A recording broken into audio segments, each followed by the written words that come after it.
Nada, bienvenido a todos, todas las personas que estamos reunidos un nuevo martes. A nosotros nos llena el corazón todas estas actividades que hacemos, toda esta familia que se ha creado, como decimos siempre con el Benja. Cuando empezamos como con un sueño, tiramos la botella al agua con el mensajito y lo que apareció del otro lado fue algo que jamás hubiésemos esperado, una cantidad de personas increíble que están en un camino de búsqueda por una vida mejor, más allá de los rótulos que les queramos poner, de vivir en paz, de vivir una vida más feliz, de vivir una vida con sentido. eh, y principalmente vivir un camino personal, respetando al resto, respetando a la familia, respetando las ideas distintas, respetando con mucho respeto al otro, entendiendo de que el camino personal eh, siempre nos trae desafíos. Eh, Así que en eso, 8 o 9 meses después de empezar con el Benja, y obviamente la pandemia hizo que este tema saliera más a la luz, apareció el tema de la muerte como un tema muy importante, como un tema que no se estaba tocando mucho y un tema que la comunidad nos pidió mucho que tocáramos también, porque si bien la muerte ha sido un compañero de la humanidad, de nosotros durante toda la historia, pareciera ser que en este último año eh, cada vez menos gente quedaba inmune a esta realidad. Y ahí fue como empezamos a compartir distintos seminarios, canalizaciones, hablar de la vida después de la muerte, pero poco hablamos de lo que realmente nos llega a todos, que es lo que nos viene a hablar hoy día Esther, un poco que es lo que en verdad es el acto de acompañar a alguien que se está yendo. ¿Y qué significa eso tanto para la persona como para la persona que está acompañando? Y, y por eso que hemos hecho un par de actividades más. Hicimos hace como un mes también otra microcharla y ahí fue cuando Esther nos escribió. Te agradecemos mucho, Esther, por haberte acercado a nosotros. Eh, y nos ofreció hacer una charla llamada Ayudando al Buen Morir. Esther tiene un artículo donde detalla ahí 6 pasos que ella aprendió en su experiencia. eh, y Esther nos va a hablar hoy día un poco de eso. Voy a leer una breve biografía de Esther y de ahí, Esther, te paso el micrófono para que comiences tu charla. Entonces, Esther nació en el Valle de la Aconcagua, en la quinta región, donde se crió rodeada de naturaleza. Dice que siempre quiso ser psicóloga y que mirando hacia atrás cree que esta profesión ha sido un camino de vida que le ha dado grandes satisfacciones, permitiéndole aprender cada día acerca de la maravillosa complejidad humana. Comenzó a trabajar en un colegio antes de titularse, donde muchos niños y jóvenes hizo escuela de padres y creó talleres de educación sexual y educación ambiental. Y paralelamente, mientras crecían sus 2 hijos varones, trabajaba en consulta particular. Con el paso de los años, sintió que no bastaba la formación universitaria para realizar de buena manera esta delicada tarea, y por eso comenzó a entrenarse en algunas terapias energéticas, tales como el Reiki, las esencias de Bach, y luego aprendió a hacer hipnosis y terapia de regresión a vidas pasadas, descubriendo el maravilloso misterio de la continuidad de la vida.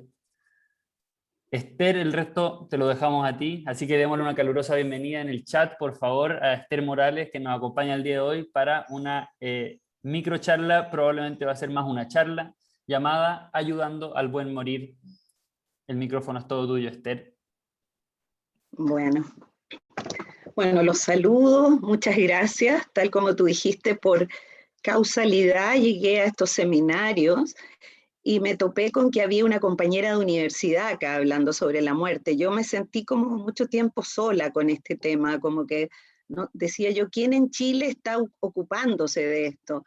Y la verdad es que, bueno, me contacté con ella, nos quedamos de ver, sin embargo, como yo vivo en la ciudad de Viña del Mar, vivo cerca del mar ahora, quedamos de vernos, pero por estas restricciones que estamos con la pandemia lo postergamos, ¿ya?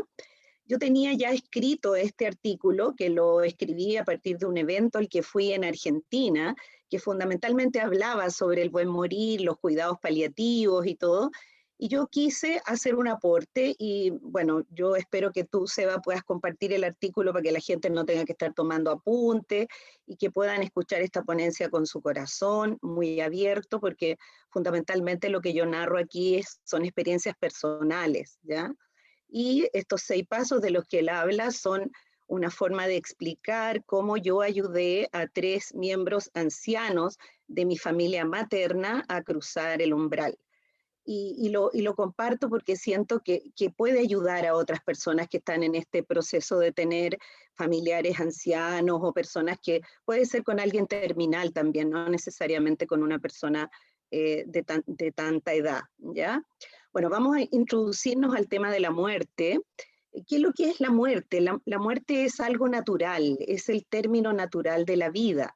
Nosotros, los humanos, no somos los únicos que morimos.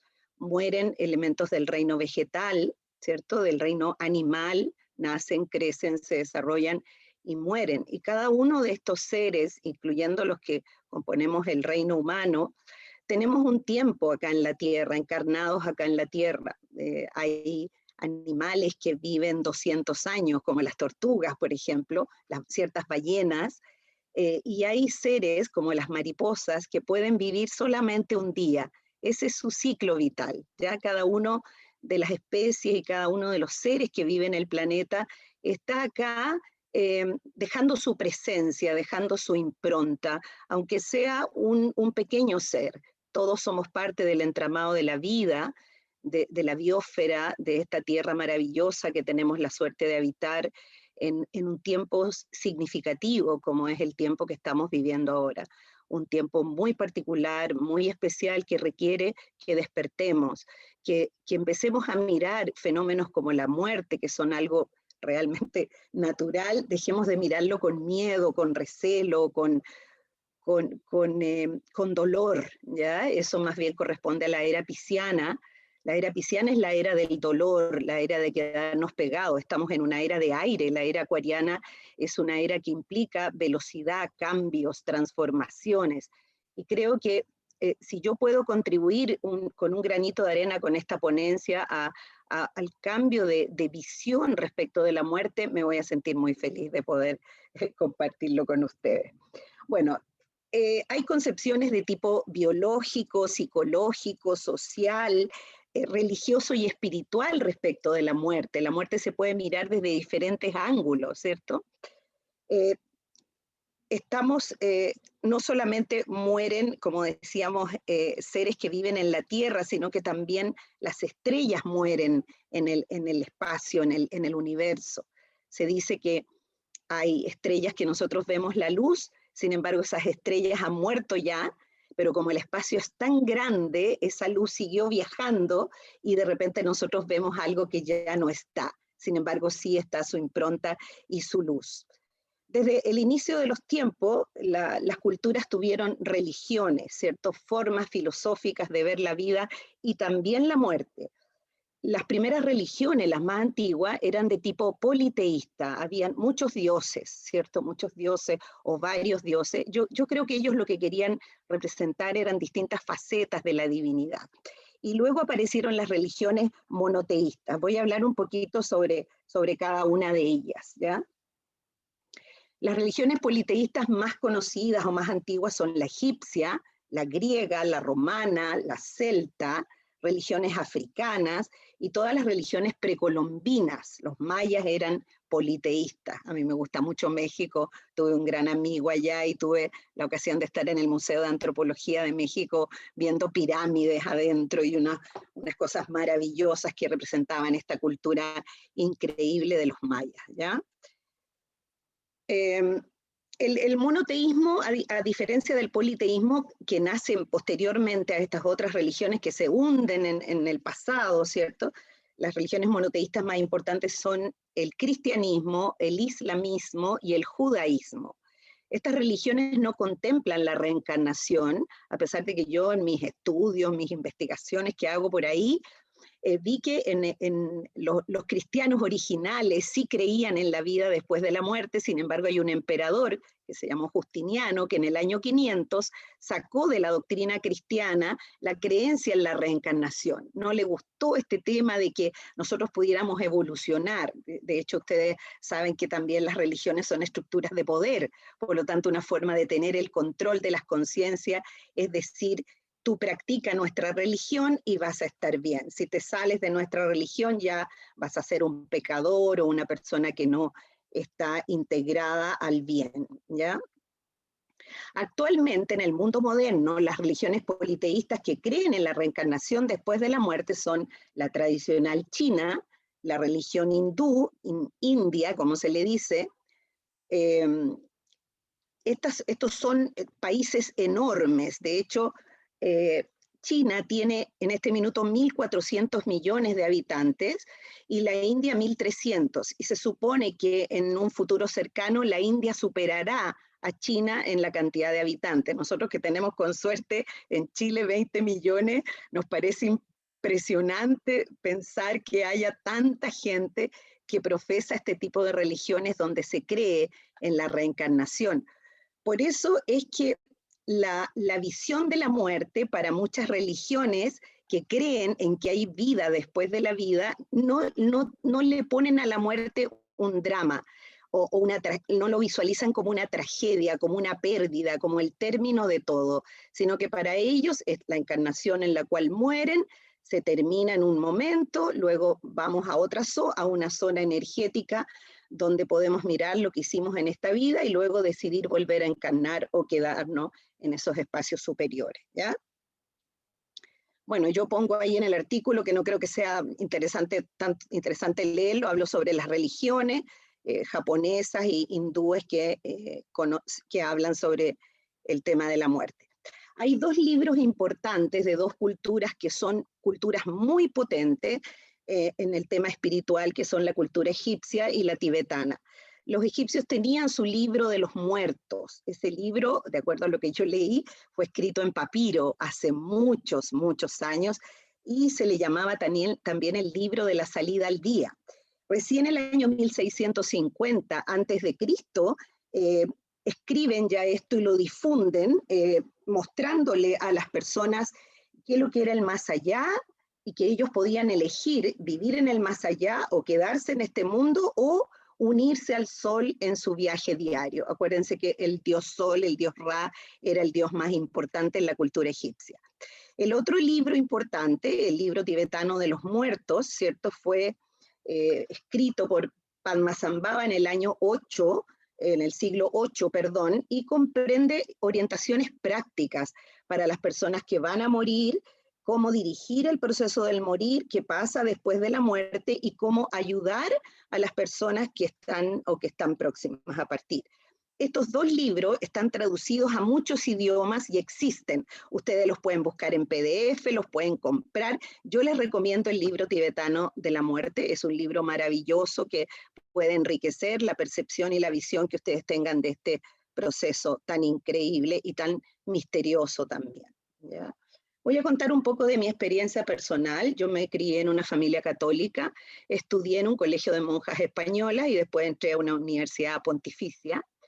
Sí que yo nunca me sintiera realmente una persona católica, porque como era inquieta intelectualmente, quería saber de otras religiones. Me acuerdo que una vez en clase de religión le pregunté a una monja si podíamos hablar del budismo y ella lo encontró casi como una ofensa, así que dije, bueno, voy a continuar mis investigaciones por mi lado, porque en mi colegio solamente se podía hablar de religión católica, ¿ya? Yo no encontré en la religión católica una explicación respecto del misterio de la muerte y la reencarnación, como sí lo vi en culturas orientales, en culturas que ya estábamos mencionando, la China, la India, la japonesa, que, como ya explicaba, ven la posibilidad de que nosotros encarnemos en diferentes vidas, como una forma de seguir evolucionando como espíritus y cada vez ir creciendo más.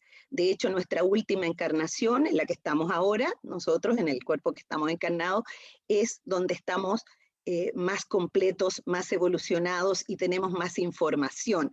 Nosotros hemos pasado por otras vidas donde hemos hecho muchas cosas incluso malas, y eso involucra que tú no tienes derecho a juzgar a nadie, ni siquiera a una persona que está en la cárcel, porque cada persona vive su proceso de acuerdo al nivel de evolución que tiene en la Tierra. Entonces no nos tenemos que sorprender porque hemos vivido cosas dolorosas, fuertes, y no siempre hemos sido buenas personas, ¿ya? Bien. ¿Qué pasa en la cultura occidental? Tenemos una identificación muy fuerte y nuestro sentido de vida, nuestra identidad tiene que ver con nuestra familia, nuestro apellido, nuestros bienes económicos, tiene que ver con la pareja, con los hijos, con la profesión. O sea, estamos fuertemente identificados con esos aspectos y la muerte queda ahí como atrás. No queremos saber de la muerte, nos da miedo, nos complica el tema de la muerte porque no sabemos qué es la muerte en realidad, y sabemos que no estamos preparados para morir, y menos estamos preparados para la muerte de nuestros seres queridos. A veces la muerte llega a nuestra vida de una manera accidental, etcétera, y ahí nos empezamos a preocupar de ella, ¿ya? Hay las muertes más traumatizantes quizás son para las familias las que ocurren en personas jóvenes o en bebés. Un ser puede perder la vida in útero, puede morir naciendo, puede morir siendo un bebé, niño, adolescente, adulto o anciano. La muerte después de llegar a la ancianidad es como más natural, entre comillas, ¿cierto? Es como que la podemos asimilar mejor, sin embargo también es difícil de vivenciar, sobre todo cuando el que muere o el que está cerca de morir es un ser querido, es un familiar directo, ¿ya? La psicología considera, por ejemplo, que la muerte de un hijo es uno de los dolores más grandes que un ser humano puede tener, y se considera que esa muerte es antinatura, porque se supone que los abuelos mueren primero, los padres después, y después vienen los hijos. Pero en el movimiento sagrado de la vida, eso no necesariamente ocurre con ese orden, puede ocurrir en cualquier momento, en cualquier lugar, ¿ya? Aquí hablo de lo que nos cuesta envejecer. De hecho, estamos siempre valorando a la gente joven, linda, bella, y vemos a la gente vieja como fea, como inútil. Cuando a mí me han preguntado si a mí me gustaría volver a ser joven, la verdad es que yo digo que no, porque me siento un ser mucho más completo a la edad que tengo. Yo cuando tenía 20 años era un pájaro realmente, entré muy chica a estudiar psicología, salí a los 16 años del colegio, yo era buena alumna y entré a esta carrera porque me gustaba la gente, me gustaba ayudar a la gente, pero la verdad es que no quisiera como volver a ese espacio, tampoco nadie retorna, ¿cierto? Pero creo que lo que nos va dando los años de vida es conciencia, crecimiento, madurez, que tenemos que ponerlo al servicio de las generaciones más jóvenes. Yo cuando atiendo pacientes jóvenes, no solamente trato los problemas psicológicos que tienen, sino que muchas veces les hablo desde la edad que tengo, porque yo también tengo hijos de más de 30, tengo un nieto de 10 años, y creo que muchos de los jóvenes necesitan que alguien les aclare cosas de la vida, cosas que pasan en la vida, porque muchas veces sus padres están muy ocupados y nunca tienen tiempo para conversar con ellos, así que se consiguen de repente diálogos muy interesantes con gente joven, especialmente, que te preguntan cosas y que les sirven para su crecimiento y para su desarrollo. Vemos la muerte como un fin muy temido, y también tenemos miedo de las enfermedades que nos pueden dar, la diabetes, el Alzheimer, el Parkinson, el cáncer, ¿cierto? Que es como todo una cosa que da mucho miedo. Sin embargo, no nos damos cuenta que nosotros tenemos que preparar nuestro envejecimiento desde que somos jóvenes. No nos podemos preocupar cuando ya nuestro cuerpo está envejecido, ¿ya? Porque, como decía un médico amigo mío, que es homeópata, él decía que la vejez no era una enfermedad, que nosotros podíamos envejecer sanamente, pero eso tanto física como mentalmente. Y de eso depende de cómo nos tratemos cuando somos jóvenes, ¿cierto? De no tener vicios, de cuidarse con la alimentación, cuidar el tema mental. El tema mental es muy importante, muy importante. Yo creo que las sociedades modernas, materialistas, no le dan la importancia que tienen. Ustedes ven ahora con el tema del COVID, uno prende la televisión y lo único que se habla es de los muertos, de los enfermos, de los contagiados, pero nadie habla de salud mental. Yo tengo un artículo que escribí sobre salud mental, explicando un poco las mayores afecciones, pero claramente la salud mental es uno de los elementos más importantes en esta pandemia, y yo diría que mucha gente se enferma porque tienen tanto miedo, tanto terror a adquirir este virus, que bajan sus defensas, entonces están más expuestos a los contagios, ¿ya? Por eso creo que mucha gente que se ha enfermado es más que nada por eso, ¿ya? Por el miedo que tienen a tener esta enfermedad, ¿ya? Voy a empezar a hablar un poquito de los ancianos, de qué pasa con el deterioro que va teniendo nuestros padres, ¿cierto? Especialmente tíos, nuestros abuelitos, ¿cierto? Que ya no son autovalentes, que se enferman, que tienen que tomar muchos remedios, requieren cuidados especiales, muchos de ellos personas que los apoyen, auxiliares de enfermería que los cuiden, que les pongan sus remedios, sus inyecciones, y vamos viendo este deterioro y este sufrimiento que implica también una vejez enferma. Sin embargo, muchas personas se aferran a sus familiares ancianos, no quieren que mueran. Yo el otro día hablaba con una paciente y me decía, no, mi mamá tiene 90, pero está espectacular. Ella sale, hace compras, cocina.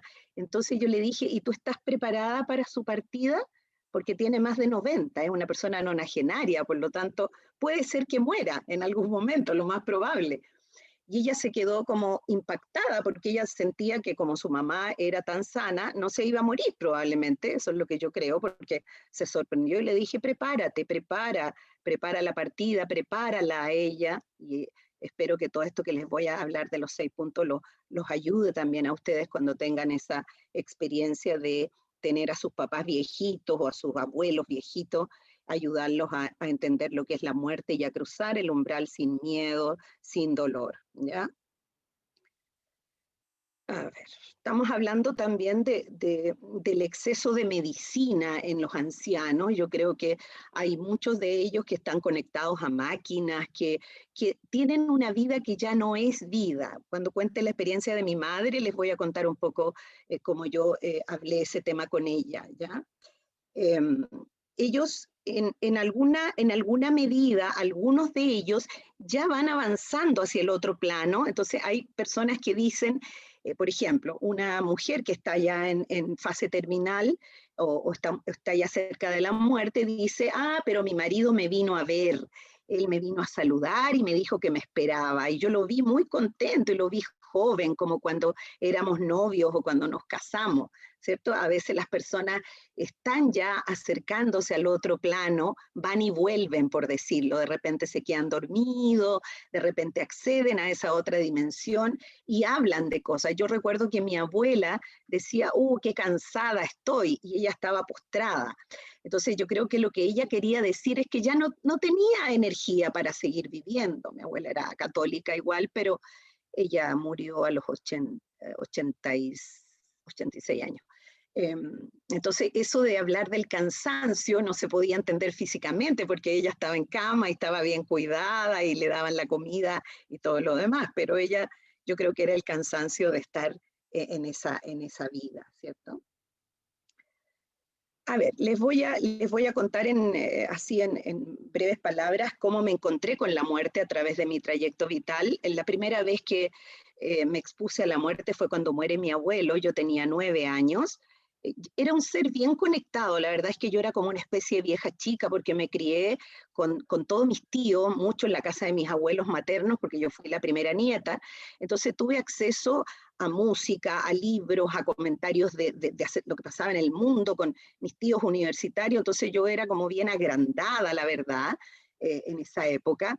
Y me acuerdo que yo tengo todavía la imagen de mis tíos con mi abuela abrazados en el living llorando porque había muerto mi abuelito. Él murió, se fue a operar de la vista y tuvo una descompensación con su diabetes y falleció. Y nadie esperaba que él muriera, por eso que el impacto fue tan fuerte. Sin embargo, yo como niña miraba esta escena y decía, pero ¿por qué están tan tristes si el abuelo se fue al cielo? Mi abuela me había explicado que él había ido al cielo y yo como niña entendía que el cielo era algo muy agradable, muy bonito y que era lo que miramos así hacia arriba y que se ve de color azul. Eso era el cielo para mí como niña, así que no entendía muy bien porque a mí no me implicó sufrimiento, porque yo igual me recordaba de él, le comentaba cosas sabiendo que él me podía estar escuchando, que es algo que yo hago con los niños que pierden a veces a sus abuelitos. No voy a tener tiempo para hablar tantas cosas que tengo, pero se puede ayudar a los niños a procesar la muerte de un ser querido, especialmente de su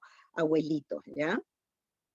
Bueno, la figura más importante de mi vida fue mi abuela materna. Ella me transmitió muchos valores, ella me enseñó el valor de la lectura, de la cultura, me dijo, sé independiente, nunca dependas de un hombre, tú vas a ser profesional. Ella como que vaticinó eso, me dijo, tú eres muy estudiosa, te va a ir bien en lo que tú hagas. Y me contó que a ella le habría gustado ser médico, pero en esa época las mujeres no iban a la universidad, entonces ella me dijo, yo me quedé en la casa, me casé con tu abuelo y tuve mis 5 hijos, una de ellas es mi madre, así que con ella tuve una gran conexión. Cuando yo partí al extranjero, cuando ya tenía 26, 25, 26 años, me fui al extranjero con mi pareja y yo cuando me despedí de ella sentí que no la iba a volver a ver, porque ya se veía que ella estaba muy cansada, muy decaída y yo me despedí de ella sintiendo eso. En esa época no había mail y mi madre me mandó una carta al país donde yo vivía contándome que mi abuela había muerto, lo cual me dejó muy desolada, la verdad, muy triste, porque yo no tenía como ninguna información a la que tomarme, digamos, sobre qué es lo que le había pasado a mi abuela después de partir, ¿ya? ¿Y qué pasó? Como las coincidencias no existen, un día estando en una librería me encontré con un libro maravilloso del doctor Raymond Moody, un psiquiatra que en el año 75 escribió este libro que es increíble, yo se los recomiendo, está todavía, se llama Vida después de la vida. ¿Qué hizo este doctor? Él se dedicó a entrevistar más de 1000 personas que habían tenido experiencias de casi muerte. No sé si ustedes ya se ha hablado en otros seminarios de las experiencias de casi muerte, ¿cierto? Pero vamos a contar, por si acaso hay alguna persona que no lo sabe, que la experiencia de casi muerte es efectivamente la persona muere, todos los señales vitales se apagan y la persona vuelve después de un par de minutos, 3 minutos, el cerebro no resiste más y muere, ¿cierto? Y la persona, producto de una resucitación, de algún golpe en el corazón eléctrico o una reanimación con una inyección, vuelve a la vida.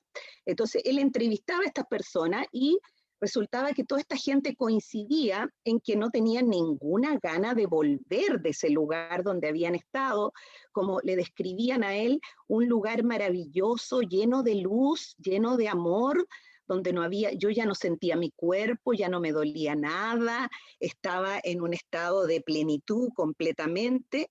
Ahí hablan del túnel, ¿cierto? Con la luz al fondo, el recibimiento de los seres queridos que les habían precedido en la muerte, la resistencia a dejar ese estado, porque era tan agradable que algunos decían, pero ¿por qué me devolvieron si yo estaba tan bien allá? Yo estaba tan contento en ese lugar. ¿Qué pasa con estas personas? Estas personas retornan transformadas, ya pierden el miedo a la muerte completamente, cambian sus vidas, personas egoístas, materialistas, se transforman en otras personas realmente más cálidas, más amorosas, más conectadas con sus seres queridos, porque transitaron, empezaron a vivir ese camino. Hay personas que entran al túnel y sienten una voz que les dice, no es tu momento, tienes que volver. Y ahí la persona, bueno, vuelve al cuerpo y continúa su experiencia en la tierra hasta que muere en forma natural o de otra manera, ¿ya? Yo tengo un paciente que él es un exitoso empresario que viene del sur a verme, maneja no sé cuántos kilómetros, yo le digo, ¿por qué no se viene en avión? Pero la verdad es que a él le gusta manejar. Y me cuenta que él se operó del corazón, lo operaron a corazón abierto, y en la operación él murió. Su médico le dijo, tú estuviste muerto, nosotros pensamos que te perdíamos. Sin embargo, lograron reanimarlo y él me cuenta que realmente después de eso él es otra persona, él incluso tiene precogniciones de lo que va a pasar, me dice que cuando va manejando ve en qué parte podrían haber carabineros, así que baja la velocidad, porque le encanta andar muy rápido en su vehículo, ¿ya? Él dice que él ahora ya tiene sus empresas y tiene dinero, pero a él eso no le interesa de verdad. Me dice, yo ahora me interesan otras cosas, así que está muy abierto al tema espiritual, cosa que en él no existía antes, la verdad. Así que con él tengo un ejemplo palpable, porque es mi paciente y me lo ha contado, digamos.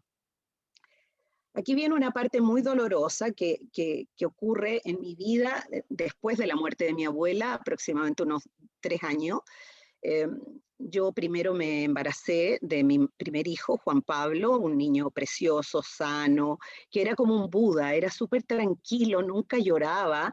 Y lo que le llamó la atención al médico cuando nació es que venía con los ojos abiertos. Me dijo, tiene unos tremendos ojos, y me acuerdo cuando me lo pasaron, después que yo tuve mi parto, él me miró y yo dije, este ser es mucho más evolucionado que yo y yo no tengo nada que enseñarle realmente. Yo sentí que él iba a ser como mi maestro realmente. Yo lo considero de verdad hasta ahora, que tiene más de 30, un ser realmente muy especial, es muy espiritual, una persona maravillosa. Bueno, yo al poco tiempo de que nació Juan Pablo me embaracé nuevamente sin quererlo, realmente no estaba preparada para tener otro hijo tan cerca.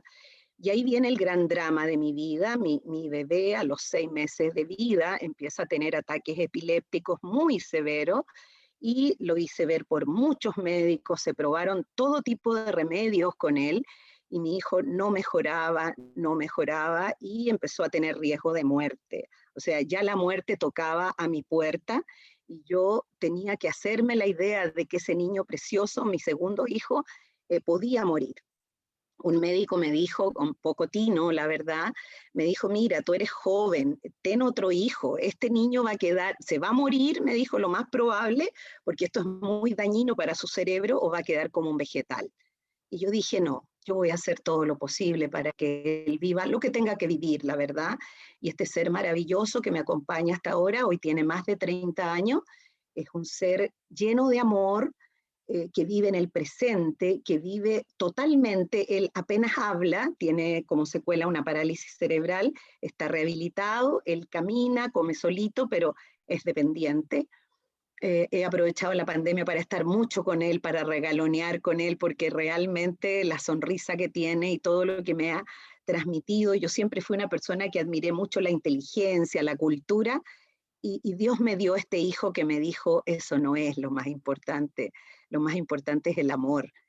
A partir de esta experiencia con mi hijo, que duró varios años, ¿cierto? Yo aperturé algo dentro mío que no sé explicar qué es, pero fue como un despertar, como un valorar mi vida, la vida de mis amistades, de mi familia y también del planeta, también de la Tierra.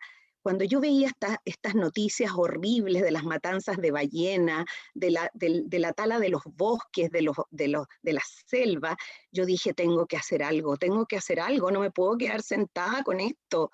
Y me integré al movimiento ambiental chileno que estaban haciendo en ese momento. Fui a la Cumbre de la Tierra, que fue la primera cumbre planetaria que se hizo en Río de Janeiro el año 92. Yo tuve la suerte de conocer a un científico chileno que es el que me formó, él era médico, y me hizo estudiar mucho y me enseñó a dar charlas y todo.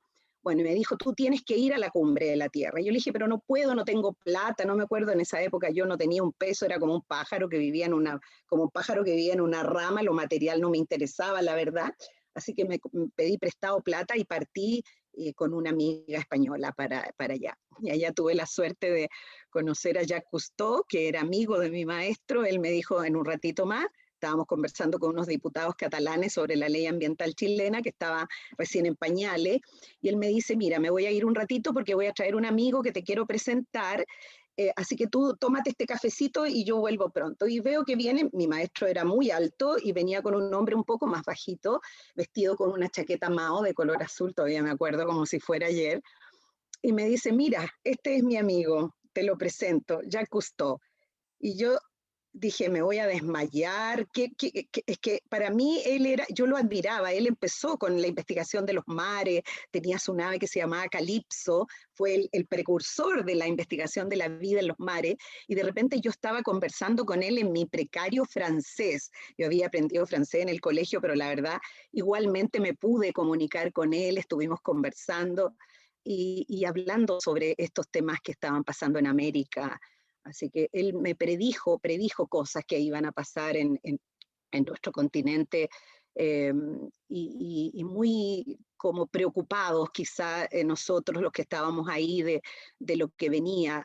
La persona que a mí me formó predijo, él ya murió de más de 90 años, el doctor Juan Grau Vilarrubias, descendiente de catalanes, que fue quien me formó a mí, escribió muchos libros sobre el tema ambiental, y él predijo todo lo que está pasando ahora, el calentamiento global, todo esto. Bueno, no me voy a extender con eso porque finalmente terminé coordinando una red de organizaciones ambientales donde estaba desde Greenpeace hasta organizaciones chiquititas de pobladoras que yo, algunas de ellas las formé en el tema ambiental.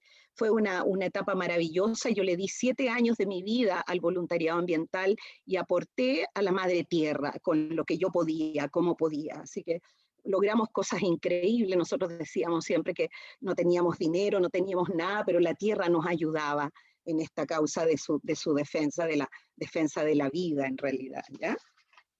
Así que fue un tiempo maravilloso que me dio grandes satisfacciones, ¿ya? Bueno, vamos a ver, aquí tengo un punteo. Bueno, después, como ya después pasa el tema de mi hijo, él sigue, por supuesto, con su epilepsia, pero ya no tan grave. Y mi hijo mayor entra a la universidad, entra a un bachillerato en la misma universidad donde yo estudié, porque no sabía bien qué estudiar, y me dice que estaba teniendo un ramo de psicología básica y que él había elegido la regresión a vidas pasadas como tema con una compañera. Entonces me dijo así, directo, porque él es muy directo, me dijo, mira, tú nos vas a hacer una regresión a vidas pasadas a mi compañera y a mí, porque ya tenemos el marco teórico de este trabajo y a ti te toca hacer esto, ¿ya? Y yo le digo, ¿pero de dónde? Si yo jamás he hecho una regresión a vidas pasadas. Ay, me dijo, mamá, por favor, tú eres psicóloga, eres hipnoterapeuta, ¿cómo no vas a saber hacer una regresión? Así que bueno, mi orgullo de psicóloga ahí salió y dije, bueno, tendré que hacerlo. Y la verdad es que así empecé a usar esta herramienta maravillosa de la regresión a vidas pasadas. No la hago a toda la gente, soy muy selectiva, yo hago regresión a vidas pasadas con objetivos terapéuticos. Yo siempre le digo a la gente que yo no hago turismo por las vidas pasadas, sino que llevo a la persona a momentos traumáticos para que se sane, no de lo que pasó atrás, en vidas antiguas a veces, sino que para sanar cosas que están ocurriendo en su vida actual, ¿ya? Así que hay gente que va a mi consulta y me dice, quiero una regresión, yo le digo, no, yo no hago regresiones a pedido, la verdad, soy como extremadamente cuidadosa con esa técnica que es realmente maravillosa y que es una prueba de que existe la vida después de la vida y que nosotros como almas vamos reencarnando en distintos cuerpos, solo que nos olvidamos de nuestras vidas pasadas. Si nos acordáramos, creo que nos pondríamos un poquito locos porque hemos vivido muchas cosas. Entonces la mente álmica, que es la que recuerda las vidas pasadas, no la mente del ego, que es la que muere cuando uno muere, entonces esa mente álmica es la que abre vidas anteriores para sanar, fundamentalmente para que esa persona sane, ¿ya? Bueno, ahí conocí la obra de la doctora Elizabeth Kubler-Ross, una psiquiatra suizo-americana. Ella es para mí la mayor exponente mundial de la tanatología. Tanatos significa muerte, Freud lo dijo, ¿cierto? Eros y tánatos. Ella nació en el año 26 y murió en el año 2004. Ella es la mayor experta en la muerte, los moribundos, en los cuidados paliativos, que no me voy a extender en hablar de ella porque no es el caso, pero creo, y les estoy hablando de estas personas y de estos libros para que ustedes investiguen, para que ustedes aprendan y adquieran conocimiento respecto de esta gente maravillosa que aperturó una visión hacia la muerte tan bella y que ella ayudó a través de su vida a muchos enfermos terminales.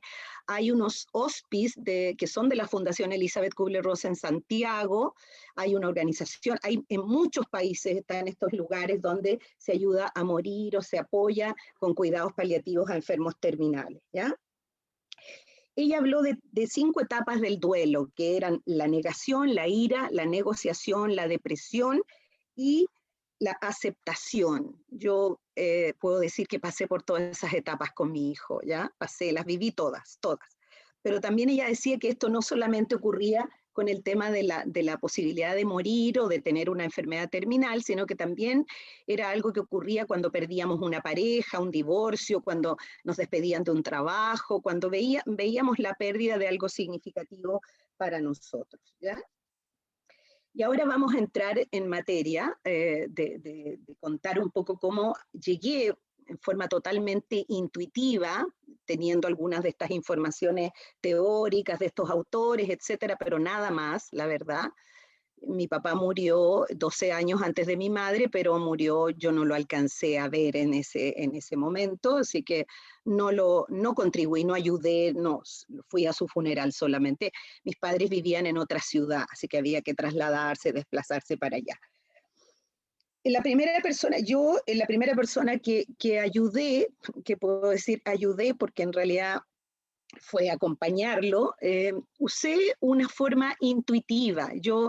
Él estaba hospitalizado, había tenido un derrame cerebral y hablé con el médico me dijo, ¿él es su papá? No, le dije, no es mi papá, pero es como mi papá, porque en realidad viví muchos años con él era soltero, fue como mi padre y el abuelito de mis hijos, así que la verdad es que fue una persona muy, muy importante en mi vida, en la enfermedad de mi hijo también se llama Francisco. Así que él lo encontré tirado en la mañana temprano, sentí unos ruidos raros y él trataba de levantarse y trataba de hablar, pero no podía. Yo dije, esto es algo neurológico. Así que cuando lo vieron los médicos dijeron que tenía un derrame cerebral importante. Así que cuando el médico habló conmigo, me dijo, usted, sí, le dije yo, bueno, yo estoy a cargo de él. Entonces me dijo, dígame qué es lo que hacemos con su papá. Lo vamos a conectar a un respirador.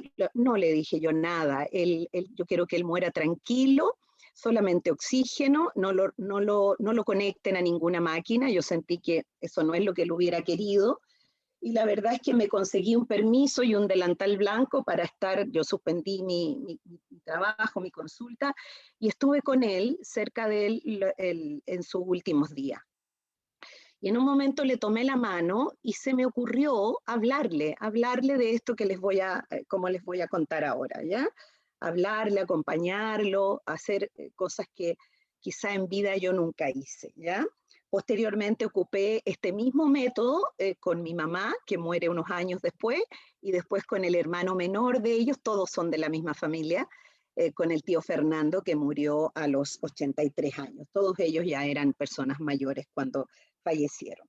Vamos a hablar de los pasos que yo esto lo escribí a modo didáctico, porque la verdad es que yo hice esto de una manera muy amorosa, como me llegó nomás, la verdad. Yo pedí asistencia para arriba, ¿ya? Que me dijeran lo que tenía que decir, en qué actitud, yo no me sentía preparada, la verdad, para hacer este trabajo, si se le puede llamar trabajo, este acto amoroso de despedida también. Así que les voy a contar cómo lo hice, ¿ya? Si a ustedes les aporta y les sirve, maravilloso, maravilloso. Ya hay algunas personas que me han contado que lo han ocupado y son 2 o 3 personas nomás.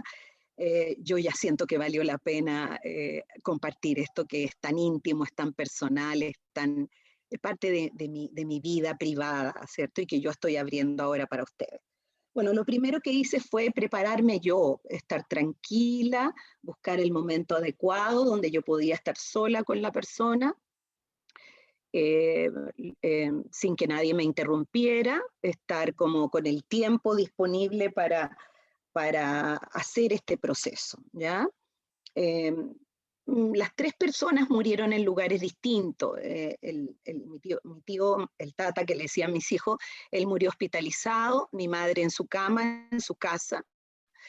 y el tío Fernando en un hogar de ancianos, siempre en lugares distintos. Sin embargo, yo conseguí quedarme sola con ellos por un momento para hacer esto que tenía ganas de hacer o que sentía que tenía que hacer, ¿ya?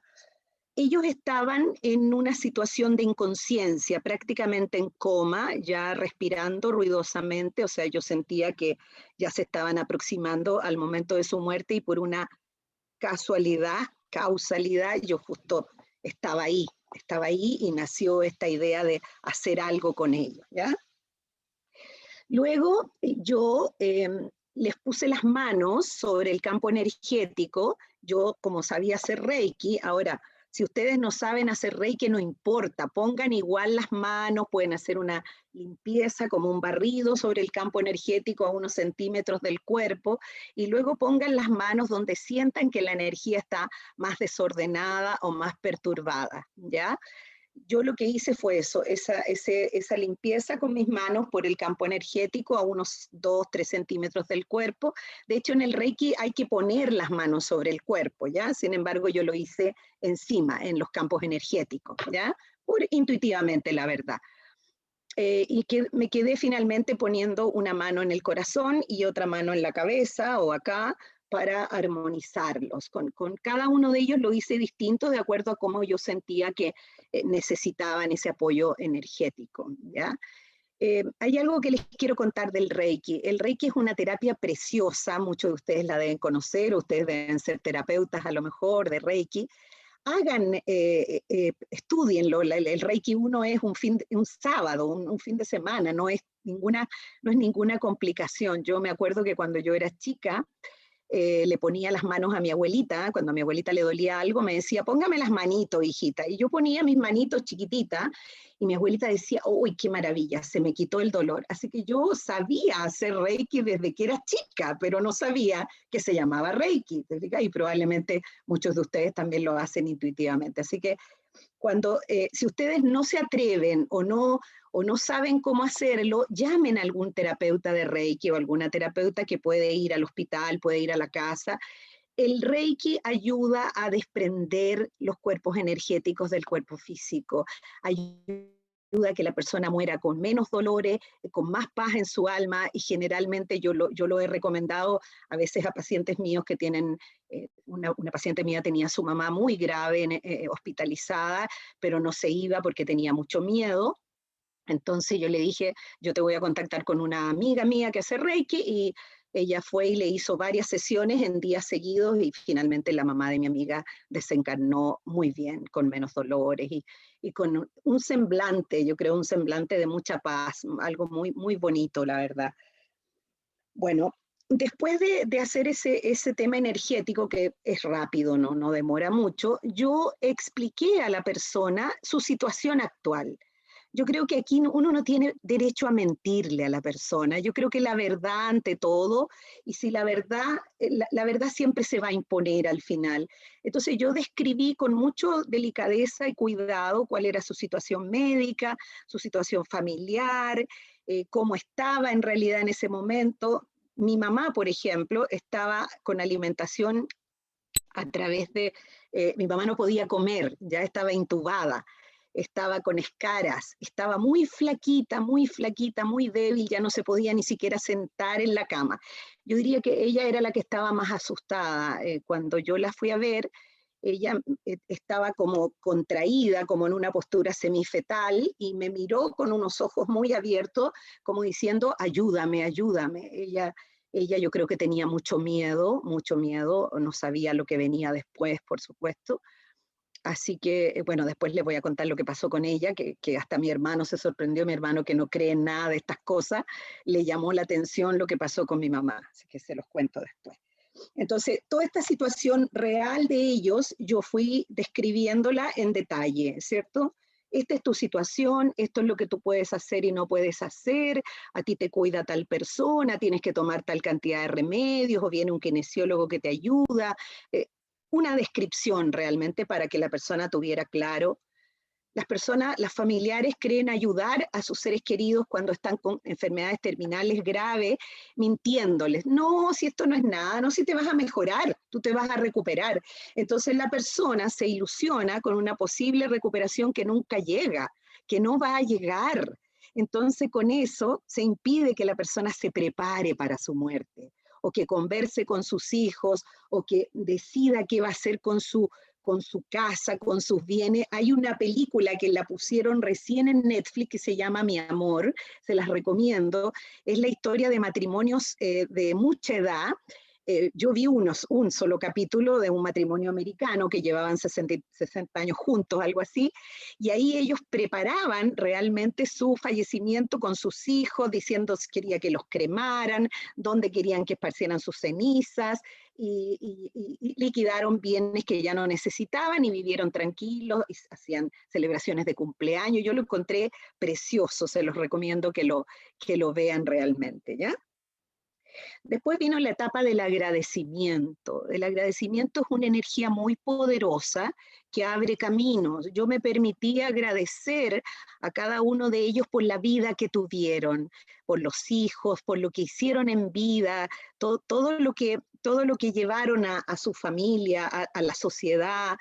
Les hablé en positivo, la verdad. Yo creo que en el momento de la partida las personas van a tener conciencia de lo negativo, así que yo me enfoqué solamente en lo positivo y agradecí todo lo que cada uno de ellos me entregó: cariño, apoyo económico, apoyo afectivo, emocional. Tenía muchas cosas que agradecerle a cada uno de ellos. Quiero contar que en algunos casos, en algunos pacientes, que llegan para hacerse algún tipo de tratamiento, me cuentan a veces que no lograron despedirse de sus padres y que quedaron con cosas pendientes. Y una de las cosas pendientes que les queda es agradecer a sus padres todo lo que les dieron: la educación, los cuidados, el colegio, el pagarles la universidad, ayuda cuando están casados, ayudas con los hijos.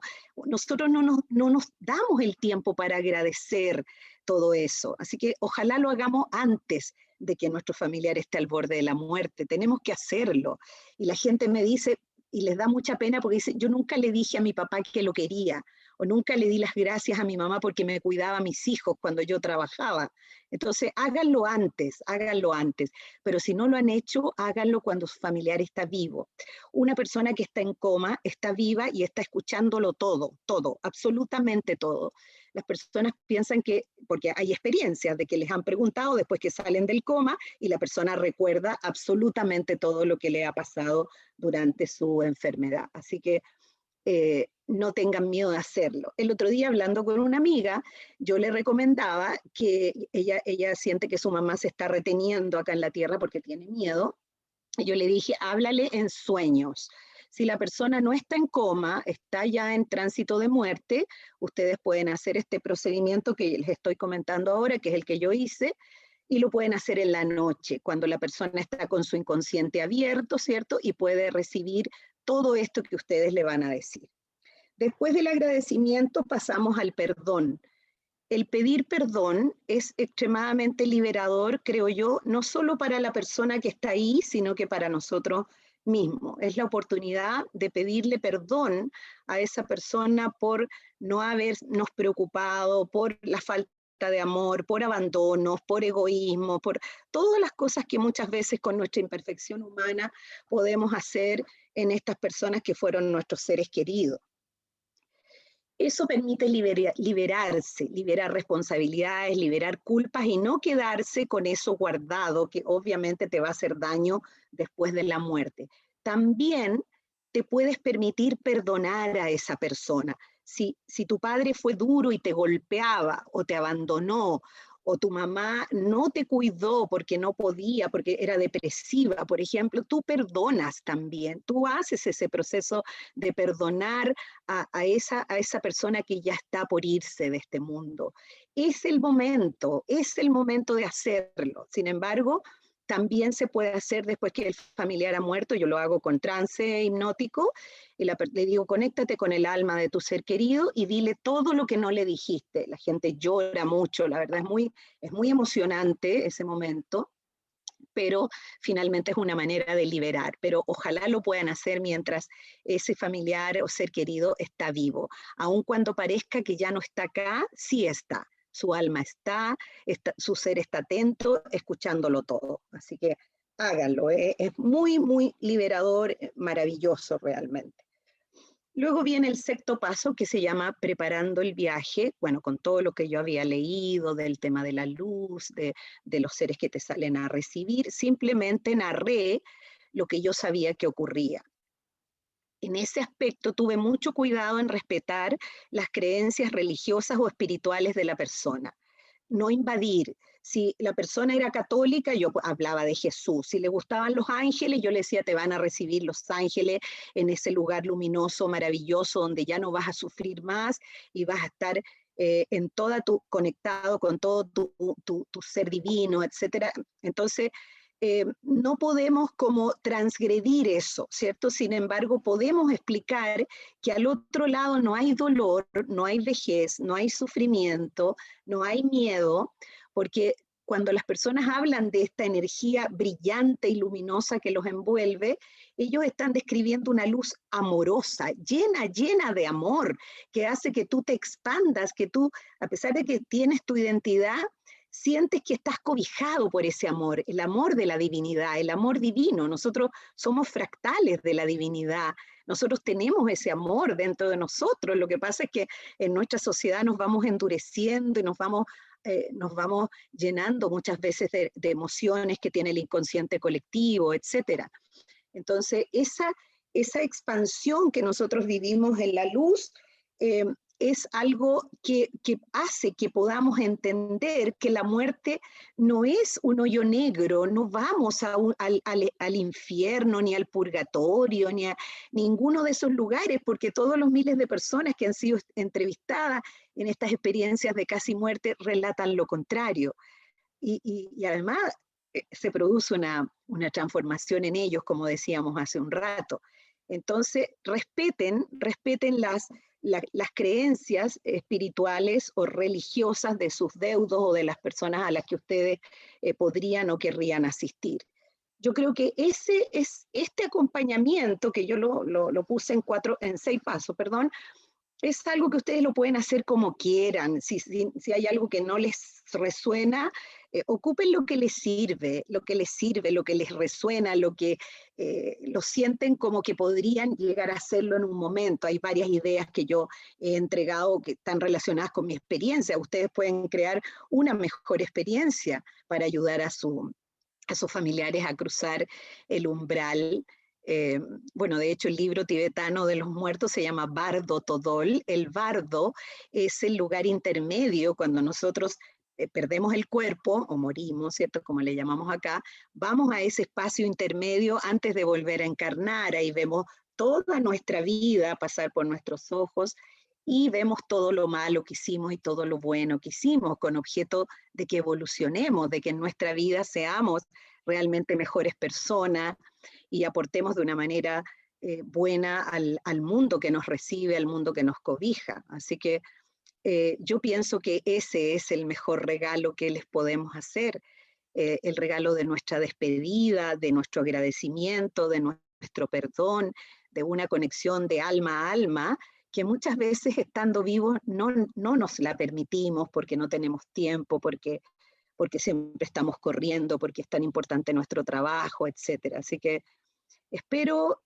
que esto les haya llegado. Yo traté de transmitirlo lo mejor que pude, contándoles esto que han sido experiencias de mi vida y, y ojalá sea algo que ustedes puedan en algún momento usar, utilizar en beneficio de ustedes mismos y de las personas que van a ir al más allá. Así que muchas gracias por escucharme y bueno, estaremos abierta a alguna pregunta si alguien quiere consultar algo. Muchas gracias a todos. Gracias. Gracias, Esther, de corazón. Voy a darle al